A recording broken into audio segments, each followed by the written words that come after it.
Okay, so I'm going to walk you through this worksheet. Any answers that I don't go over specifically, you can really easily find in notes 49 or in notes 50. Just literally just list them out. But anything that was a little harder, I'm going to walk you through. So the first part says draw the water molecule and label it. So last week we went over how to know what shape a water, like different molecules have. And the water molecule ends up having these two lone pairs of electrons up here, which push down the hydrogens, making it have this bent shape. When different molecules have a more irregular shape, they tend to have an uneven distribution of charge, meaning that they'll have a negative side and a positive side. What we call molecules like that is polar. So that's a polar molecule because it has different poles of opposing charge, so a negative and a positive charge. What that does in water's case, being that it has this polarity as well as hydrogen bonding, which you'll see more in your notes or as we go through this, the hydrogen bonds between water molecules make it really attracted to itself. So they have a really strong attraction to themselves because they have those positive and the negative ends. So the positive hydrogen attracts to the negative oxygens. Now, when water is attracted to itself, it tends to affect its surface tension, its heat capacity, its boiling point. It makes it harder to boil. It makes its surface tension really strong so little buggies can walk across it and things like that. So when water is in its liquid state, I'll get this little, here's my little water molecules. Oh goodness, all my magnets. So when water molecules are in their liquid state, so we have them in a little line like this. If they are all in a liquid state, they tend to line up like that. And if I had a billion more of these, I could just keep stacking them and stacking them. So there is not a lot of airspace in between it. It's densely packed. And why that will matter is right here. So why does ice float? Well, so I just showed you how it is when water's in its liquid state. But when it starts to freeze, it actually goes into this little star kind of shape like this. And you see it has that hole in the middle. So you had those all stacked up, all these little stars to make it into ice. That makes it less dense than its liquid state that was all stacked upon each other. So these little air pockets make ice one of the very few things that when it freezes, so when it becomes a solid, it actually becomes less dense. So why does ice float? Because it's less dense and it's opposing liquid, what do you call it? Phase of matter. It actually gets less dense when it becomes a solid. Most things get more dense. If you think about it, when molecules become a solid, they slow down and get closer and closer together. So then they become more dense. Water is one of the few things that because of its shape, because of its size, because of its hydrogen bonding, just all these things line up in this really perfect way to actually become less dense and make it float. Now, why that is important is if ice floats on water, then when lakes freeze over every year, the ice goes to the top and everything underneath it can still live in the water below. If ice sank, then the ice would sink to the bottom and would just keep freezing, keep freezing, keep freezing. The lakes would completely freeze over and everything inside of it would die, which would obviously be problematic for a planet like ours that it's so covered in water. Now, for why is it a universal solvent? So again, we have our little molecules here. They're not only attracted to themselves. If they have this positive and this negative charge, they're also attracted to anything else that has any kind of positive or negative charge. So if it has any bit of charge at all, water can dissolve it. That's what the attraction would make it do. So universal solvent means it can dissolve many, many things. So here's an example of salt. So NaCl, the Na is supposed to be the blue and the Cl is supposed to be the green. So NaCl is an ionic compound, a metal and a non-metal, and they are attracted to each other. That's why they stay together, ionic compound. But if I put salt into water, then the water actually pulls it apart. Find a little white part, there we go. So the positive hydrogen ions will attract the chlorine, and the sodium will be attracted to the oxygen because positive attracts negative, and they do that to anything that has that slight positive negative charge. So water is really, really good at dissolving most things. The only thing it can't dissolve is it can't dissolve non-polar solutes, so things that have a equal, so see how this is the same on both sides, unlike water. Water has that like bent, weird, awkward, irregular shape. Well, this is an equal shape. It's has symmetry, so it's the same on both sides. That actually equals out its charge, so it doesn't have a charge. Things that don't have a charge we call nonpolar molecules. This is a nonpolar molecule, and it doesn't. It does not attract. It does not have that kind of charge. So it can attract nonpolar things, like oil. Oil is a nonpolar substance, and it doesn't dissolve in water. Okay, so now moving on to this little chart down here. So this chart is in your notes, but just to kind of walk you through it, this is a solid. If we keep adding temperature to the solid, then it will melt. Right here is the melting point.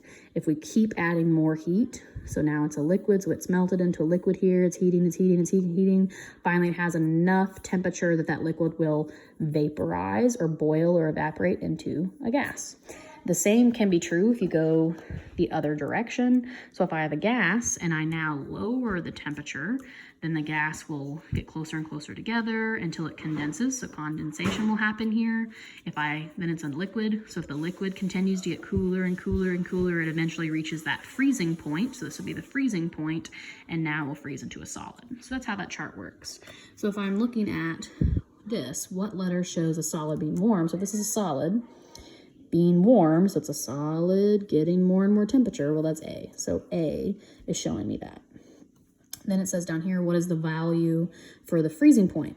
So I've labeled that here. This is the freezing point. Well, how do I know what the value means, what actual temperature? So you'd go across, and I'll get you kind of closer. It's lined up with 55 because they're going up by 5. So 30, 35, 40, 45, 55. So that is at 55 degrees. Down below it says, what's the value for the melting point? Well, it's the same. At this temperature, a solid would start to melt because it's getting hot enough to start to melt. But also at this point, a liquid would be starting to get cool enough to start to freeze into a solid. So it's the same temperature, so it's the same number. Okay, moving over here. Again, if I don't go over things, you can see I'm leaving blanks. The rest of it's all in notes 50. It's very easy. It's just labeled there. So the first part is in a saltwater solution, what is a solute and what is a solvent? Well, the little hint is whatever you put in is the solute. So the solute is what you put in to the solvent to mix it up. So in this case, I'm putting salt into the water. So the solute would be the salt, the water would be the solvent. Okay, now moving on to this little unsaturated, saturated, supersaturated. You need to understand what the difference here. I only wrote one of them, but I'm going to kind of say all of them if you want to just fill it in right now. So if a solution, meaning something that I mix, so a solute is mixed in a solvent, it makes a solution. If I mix a solute into a solvent, and I mixed as much solute as I possibly could. So like I kept stirring more in, stirring more in, stirring more in, it kept dissolving, and now this last little bit doesn't dissolve. Well, that means it's saturated. Like imagine you're mixing chocolate milk. So you have that chocolate Nesquik powder and you keep pouring it in. Eventually you get to a point where no more chocolate powder will mix in. It just sinks to the bottom or floats to the top. That's because it's saturated. The milk can't hold any more chocolate powder. So when you have as much solute as it will possibly dissolve, that's saturated. If I could add more to it, so it could hold more, I'm just not gonna add it, then it's unsaturated. Supersaturated is a special state where I have to get my liquid, usually super, super hot, so in an extra heated state, to be able to look like it's holding more solute at the moment. But if I let that liquid cool down, the solute would settle out to the bottom. So like if you've ever made sweet tea and you added a whole bunch of sugar to it and it looked like it was dissolved when the tea was hot, but then as you made it into iced tea, you let it cool, some of that sugar settled out. That's because you had it super saturated. Another thing about super saturated is if you add just a little bit more to the solution, it's unstable, so it will usually crystallize. So in class, we actually usually do a crystal lab. That we're not going to do it, but super saturated just means it has more than it should be able to hold in it. Okay, so again, these are just labeled in a chart. You find them, they're labeled in a chart. This part, though, I did want to focus on because people tend to struggle with reading it, even though it's pretty simple. Hopefully you'll think so when we go over the questions. So it says, what is the solubility? This is my solubility chart. It has temperature getting higher, and it has the grams of solute that I'm putting in. So like the grams of stuff that I'm mixing in to 100 grams of water. And if I heat it up, as you can see, most of these solutes, so these are all the different solutes, so these are all the different things I'm mixing in, I can usually hold more of them if I heat the liquid up. And generally we know that. If I have a hotter liquid, they can hold more stuff. Or they can hold more grams of what I'm mixing in. So it says, what is the solubility of KNO3 at 30 degrees Celsius? So first I have to find KNO3. So here it is. And then I have to find 30 degrees. So at 30 degrees, and I trace my finger to hit that line where KNO3 was, 30 degrees hits it here. And then I go across, how much can it hold? Well, if this is 40 to 50 in this little blank, it looks like it's a little past half, so I put 46. It can hold about 46 grams, meaning that is what would saturate it. It couldn't hold any more product after that, okay? Next kind of question says, at what temperature is NaCl the same solubility as KCl? So I have to find those two things. I put them in orange, so KCl and NaCl, there they are. When do they have the same solubility? At what temperature? So I have to trace both KCl and NaCl and see when they meet. They meet right here. So that temperature is like past half of the 30, so it's past half too.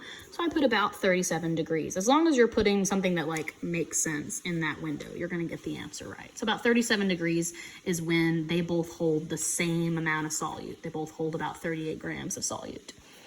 Next kind of question says, what compound is least soluble at 80 degrees? So for that, I go to the 80 degrees and I see which compound is the lowest at 80 degrees. So that one. This one is the one that I hit first. So what is that? SO2. SO2 is the least soluble at 80 degrees compared to all the other things. So SO2 is the answer. Last kind of question is, if you put 50 grams of KClO3 into water at 90 degrees Celsius, would it be unsaturated, saturated, or supersaturated? Okay, so if I go to 90 degrees and I trace my finger up to KClO3, so that's right here. So KClO3, go up to right here. How much can it hold? It can hold exactly 50. That's how much it can hold. So if I put 50 in and it can hold 50 at 90 degrees, then that is the exact amount. The exact amount for is either unsaturated, saturated, or supersaturated. That's saturated. The exact amount is saturated. If I had put less than 50, because it can hold 50, then it would have been unsaturated solution. If I had put more than 50, because it can only hold 50. So if I had put more in it, then it would be supersaturated. Okay, that is it.